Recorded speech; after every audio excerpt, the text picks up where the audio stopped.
কুষ্টিয়ার কুমারখালীতে বুয়েট ছাত্র শহীদ আবরার ফাহাদের কবর জিয়ারতের মধ্য দিয়ে এনসিপি নেতাদের জুলাই পদযাত্রা শুরু হতে যাচ্ছে। জুলাই পদযাত্রার খবর জানাতে কুষ্টিয়া থেকে যুক্ত হচ্ছেন প্রতিনিধি শরীফুল ইসলাম। শরীফুল ইসলাম, ওখানে জিয়ারত কি শেষ হয়েছে বা কখন পদযাত্রা শুরু হবে, বিস্তারিত জানাবেন।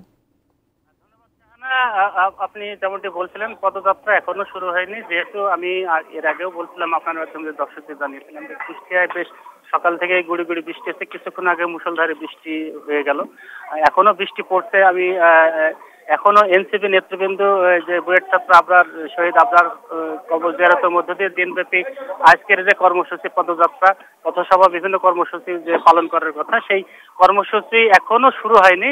এনসিপি নেতৃবৃন্দ হয়তো কিছুক্ষণের মধ্যেই এই শহীদ আবরার ফাহাদের কবর জিয়ারত করবে। কবর জিয়ারতের মধ্য দিয়ে আজকের এই কর্মসূচি তারা এখান থেকে শুরু হবে, দোয়া হবে। এখানে ইতিমধ্যে দেখতে পাচ্ছেন শহীদ আবরারের পরিবার সহ এলাকাবাসী এখানে সমবেত হয়েছে, তারা কবর জিয়ারত করবে। কবর জিয়ারতের মধ্য দিয়ে এখানে হয়তো এনসিপি নেতৃবৃন্দ সম্ভবত মিডিয়ার সাথে কথা বলার হয়তো চেষ্টা করবে, যদি না হয় এর পরবর্তীতে কুমারখালী এই উপজেলারই আলাউদ্দিন নগরে একটি পথসভা করবে। পথসভার পরে তারা পদযাত্রা করে কুষ্টিয়া শহরে যাবে। কুষ্টিয়া শহরেও পদযাত্রা আছে, সেখান থেকে কুষ্টিয়া পাঁচ রাস্তার মোড়ে সেখানে একটি পথসভা করবে।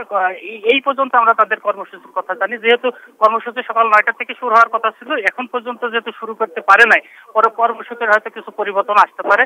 এখন এমনটি কিছুক্ষণ আগে আমরা এনসিপি নেতৃবৃন্দ যারা কুষ্টিয়ায় দায়িত্ব আছে তাদের সাথে কথা বলছি, তারা জানিয়েছেন। তো সব মিলিয়ে এই শহীদ আবরার ফাহাদের কবর জিয়ারতের মধ্য দিয়ে এনসিপি নেতৃবৃন্দের আজকের যে কর্মসূচি, সেই কর্মসূচি অল্প সময়ের মধ্যে শুরু হতে যাচ্ছে। ইতিমধ্যেই কবরস্থানে অসংখ্য এলাকাবাসী বা অন্যান্য স্থানীয় এনসিপি নেতৃবৃন্দ বা যারা এর সাথে সম্পৃক্ত আছেন তারা এসে পৌঁছাইছেন। হয়তো বৃষ্টি যদি একটু আবহাওয়া পরিষ্কার হলে হয়তো নেতৃবৃন্দ এসে কবর জিয়ারতের মধ্যে দিয়ে আজকের এই কর্মসূচি, এনসিপি নেতৃবৃন্দ কর্মসূচি শুরু করবে। এই ছিল কুষ্টিয়া থেকে শহীদ আবরার ফাহাদের কবরস্থান থেকে এনসিপি নেতৃবৃন্দের কর্মসূচির শেষ খবর। শাহানা।